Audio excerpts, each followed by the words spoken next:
Hey guys, welcome on in for today's video where I want to talk about a potential rematch scenario between Hillary Clinton and Donald Trump for 2020 and how I think the Electoral College map would play out in that situation. Now, I know a lot of Americans would not be too thrilled or enthusiastic to see this rematch between what were the two least favorable politicians in modern polling history going back into the 2016 presidential election. But before going through and filling out this map, I just want to take a look back at some numbers. So in 2016, Hillary Clinton getting 232 electoral votes, Donald Trump 306, Clinton winning the popular vote by about 3 million votes, but obviously in a winner-take-all electoral college system, you can have more success in the popular vote and still go on to lose at the end of the day. And this election pretty much came down to three key Rust Belt states, and that was Clinton losing Wisconsin, as well as Pennsylvania by 0.7 percentage points, and Michigan by 0.3 percentage points. Now, if the Democrats want to have more success in this part of the country going into 2020,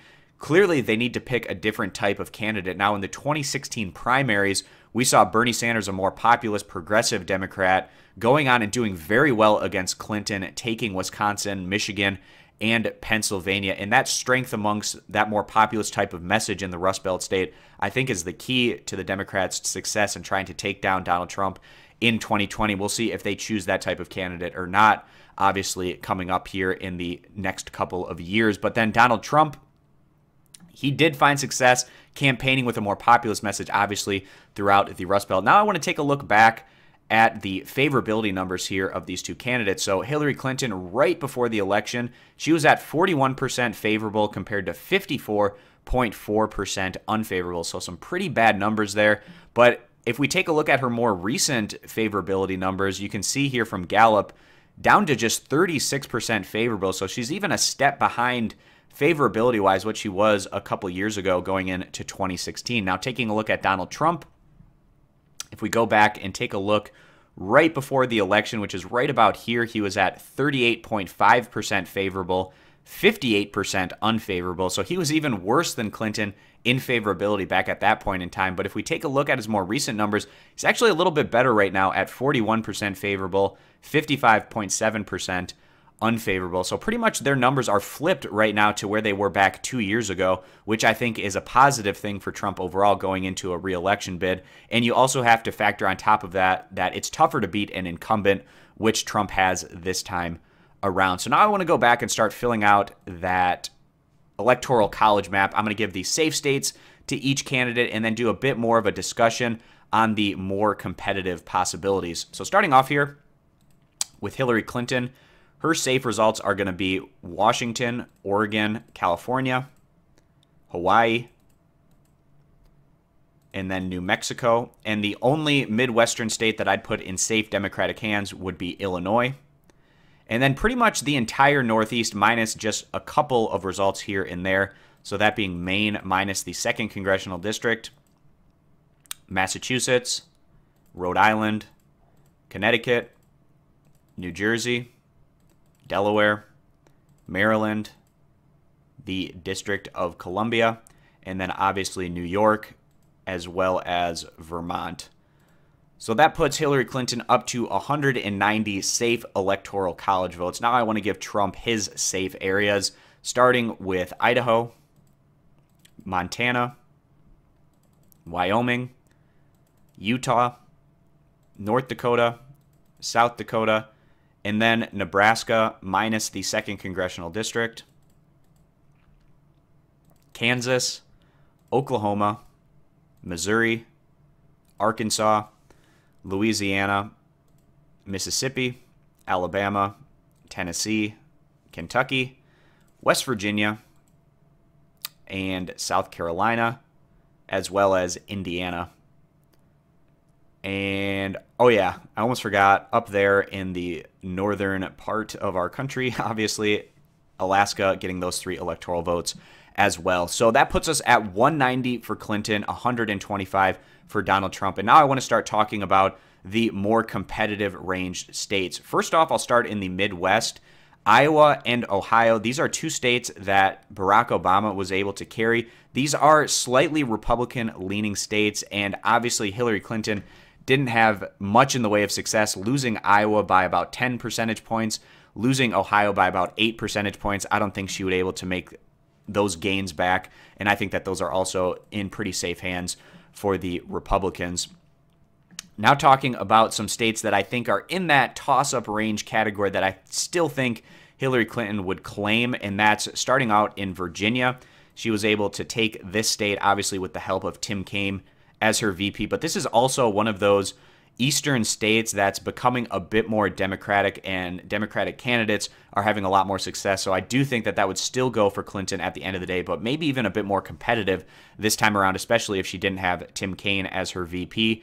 And then Colorado, also one of these states that's been trending more so positively for the Democrats. I think that Clinton would be able to continue to hold on there. But again, it probably even more competitive this time around than it was back in 2016. And then Nevada, a state where demographics are certainly helping the Democrats and where they continue to make strides in progress. I think Clinton would be able to keep that state just by a hair in this situation. So that puts us at 218 to 149. And now we get into the really interesting area. Actually, I'll just do a couple more results here before going in to what I think are the really interesting areas. And these are states for Donald Trump. Texas, obviously, it was really close in that Senate election between O'Rourke and Ted Cruz. And Trump isn't necessarily the most popular Republican by any means in the state of Texas. But I still think at the end of the day, even with the demographics continuing to get more favorable for the Democrats, a candidate like Hillary Clinton doesn't do anything to excite the base in the way that Beto O'Rourke was able to do, and O'Rourke still came up short in Texas.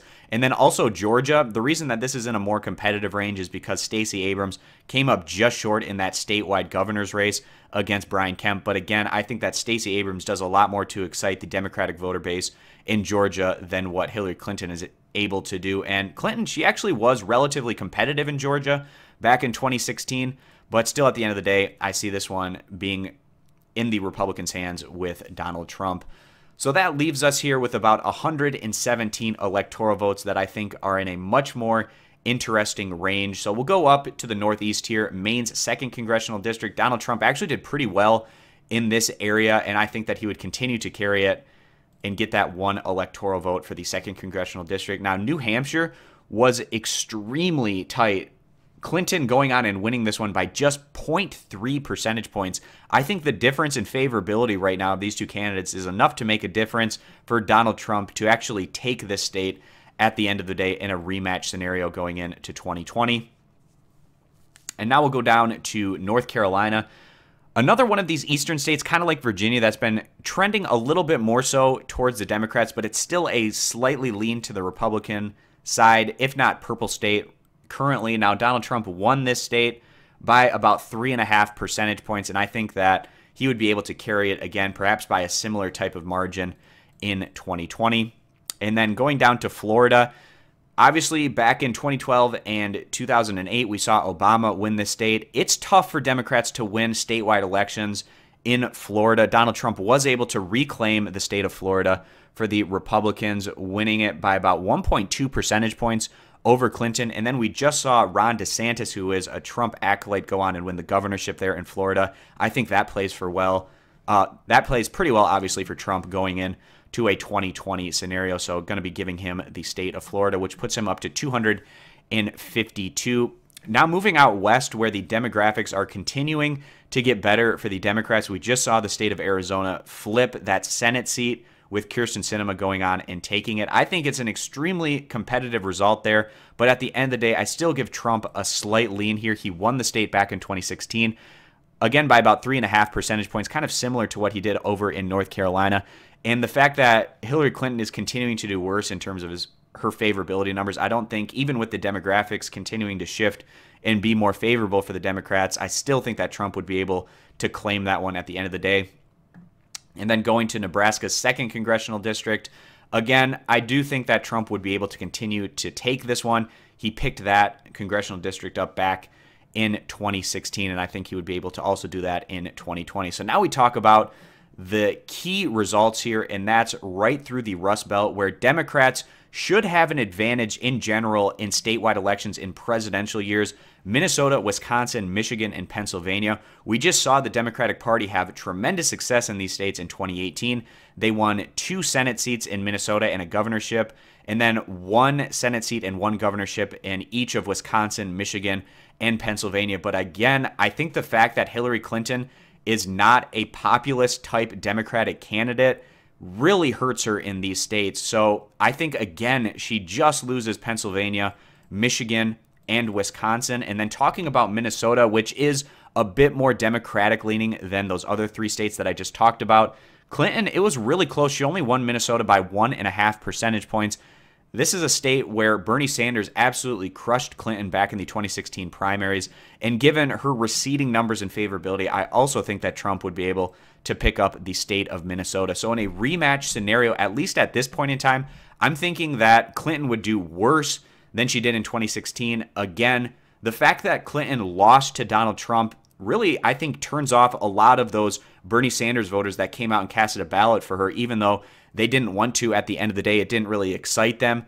Over 90% of Bernie Sanders' primary voters still casted a vote for Clinton in 2016, and that's part of the reason why she still went on to win that overall popular vote. But I think in a rematch scenario, she might even have a tough time winning the popular vote because there'd be even less enthusiasm for her candidacy in a rematch. So this is how I see the map playing out. 218 for Clinton, 320 for Donald Trump. And I think there are much better candidates for the Democrats to pick going into 2020 than doing a retread again with Hillary Clinton, who wasn't able to find success back in 2016. So thanks, guys, for stopping on in. Give your opinion on how you'd see this map playing out. Maybe give me your take on how you'd see the Electoral College playing out between Clinton and Trump down in the comments section. Consider subscribing for more, and I hope to see you guys back here for future videos.